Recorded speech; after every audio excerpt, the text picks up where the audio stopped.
গভীর রাতে ভয়াবহ দুর্ঘটনা খড়িবাড়ির শিমুলতলা এলাকায়। ঘটনাকে কেন্দ্র করে এলাকায় চাঞ্চল্যের সৃষ্টি হয়। শনিবার গভীর রাতে দুটি গাড়ির মুখোমুখি সংঘর্ষের ঘটনা ঘটে। স্থানীয় বাসিন্দা নরেন সিংহ জানান, গভীর রাতে হঠাৎ বিকট শব্দে তাদের ঘুম ভেঙে যায়। বাইরে বেরিয়ে তারা দেখেন একটি ডাম্পার অপর একটি ট্রাককে ধাক্কা মেরে দ্রুত গতিতে ঘটনাস্থল থেকে পালিয়ে যায়।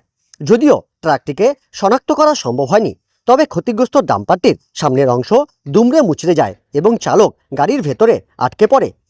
পরিস্থিতি বুঝে স্থানীয়রা দ্রুত উদ্ধার কাজে হাত লাগান এবং পুলিশ প্রশাসনকে খবর দেন। খবর পেয়ে খড়িবাড়ি থানার পুলিশ ঘটনাস্থলে পৌঁছে স্থানীয়দের সহায়তায় আহত চালককে উদ্ধার করে খড়িবাড়ি গ্রামীণ হাসপাতালে পাঠায়। সেখানে তার অবস্থার অবনতি হওয়ায় তাকে উত্তরবঙ্গ মেডিকেল কলেজ ও হাসপাতালে পাঠানো হয়। এখানে অ্যাক্সিডেন্ট হয়েছিল। কি করে অ্যাক্সিডেন্ট কখন হয়েছে? এটা রাত 1:30টার দিকে ঘটনা।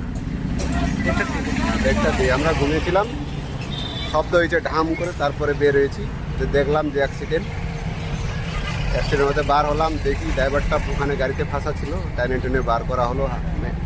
পুলিশ প্রশাসনকে ফোন করা হয়েছিল, তারপরে আসার পরে কোনোরকম করে অ্যাম্বুলেন্স নিয়ে পাঠানো হয়েছিল। ঠিক আছে, কোথায় পাঠানো হয়েছে? এখানে পরিবারই মনে হয়। পুলিশ আসছে। অবস্থা কিরকম আছে ড্রাইভারের? ড্রাইভারের অবস্থা ঠিকই আছে, পা শুধু একটু ডিভারেজ হয়েছে, হাসপাতালে ভর্তি আছে। পরিবারিতে ভর্তি আছে? পরিবারই নয়, বাতাসি স্বাস্থ্যকেন্দ্র এখানে হতে পারে। রাত্রের দিকে ঘটনা তো, কেউ ছিল না, 4-5 জন লোক মিলে ছিলাম, এটাই জানি, এর বেশি জানি। মানে ঘটনাটা কি করে হয়েছে ওটা দেখিনি স্যার, যখন মানে ঘটনাটা হয়েছে তখন রাত 1:30 পৌনে 2টার দিকে ঘটনা আর কি।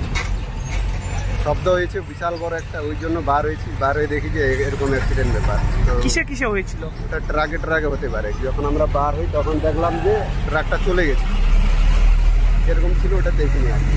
কিন্তু চলে গেল এটাই দেখলাম, তারপরে দেখি ড্রাইভার ফাঁসা আছে, গাড়ির একটা হেডলাইট জ্বালানো, এটাই দেখেছি আর কি। কি নাম আপনার? আমার নাম নরেন সিং। কোন জায়গায় হয়েছে ঘটনাটা এটা? শিমুলতলা। আপনার নাম? নরেন সিং।